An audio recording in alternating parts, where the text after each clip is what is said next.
കഴിഞ്ഞ ദിവസം കേരളത്തിൽ 10-11 വിവാഹം കഴിച്ച് വിവാഹ തട്ടിപ്പുകാരായ ഒരു യുവതിയെ പോലീസ് പിടികൂടി എന്ന വാർത്ത കണ്ടിരുന്നു. ഇന്തോനേഷ്യയിൽ നടന്ന ഒരു വിവാഹ തട്ടിപ്പിനെ പറ്റി പറയാം. പക്ഷെ ഇതിലൊരു ട്വിസ്റ്റ് ഉണ്ട്. 26 വയസ്സുകാരനായ AK-യും അഡിൻഡ കാൻസിയും സോഷ്യൽ മീഡിയയിലൂടെയാണ് പരിചയപ്പെട്ടത്. വൈകാതെ ഇരുവരും അടുത്തു. അങ്ങനെ പരസ്പരം കാണാൻ തീരുമാനിച്ചു. ആദ്യമായി ഇരുവരും കണ്ടപ്പോൾ അഡിൻഡ നിക്കാബ് ധരിച്ചിട്ടുണ്ടായിരുന്നു. AK-ക്ക് സംശയമൊന്നും തോന്നിയില്ല. മതവിശ്വാസിയായ ഒരു പെൺകുട്ടിയാണല്ലോ എന്ന് അവൻ കരുതി. അങ്ങനെ ഒരു വർഷത്തിന് ശേഷം ഇരുവരും വിവാഹിതരായി. അഡിൻഡ അനാഥയാണെന്നാണ് AK-യോട് പറഞ്ഞിരുന്നത്.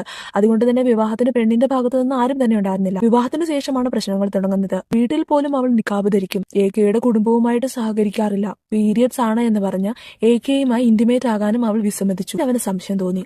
AK കാര്യമായിട്ട് അവന്റെ ഭാര്യയെ പറ്റി അന്വേഷിച്ചു. അന്വേഷണത്തിൽ അവന്റെ ഭാര്യ ഒരു സ്ത്രീയല്ലെന്നും പുരുഷനാണെന്നും അവൻ കണ്ടെത്തി. ആ കള്ളത്തരം വെളിച്ചത്താകാതിരിക്കാനാണ് വീട്ടിൽ പോലും നിക്കാബ് ധരിച്ചിരുന്നത്. മേക്കപ്പെട്ട മുഖം കാണാൻ സ്ത്രീകളെ പോലെ തന്നെ ഉണ്ടായിരുന്നു. സ്വത്ത് തട്ടിയെടുക്കാനാണ് ആൾമാറാട്ടം നടത്തി അവൻ വിവാഹം കഴിച്ചത്. അതുകൊണ്ട് വിവാഹം കഴിക്കുന്നവരൊക്കെ നന്നായിട്ട് അന്വേഷിച്ചിട്ട് മാത്രം വിവാഹം കഴിക്കുക. അല്ലെങ്കിൽ ഇതേപോലെയുള്ള പണിയൊക്കെ കിട്ടും.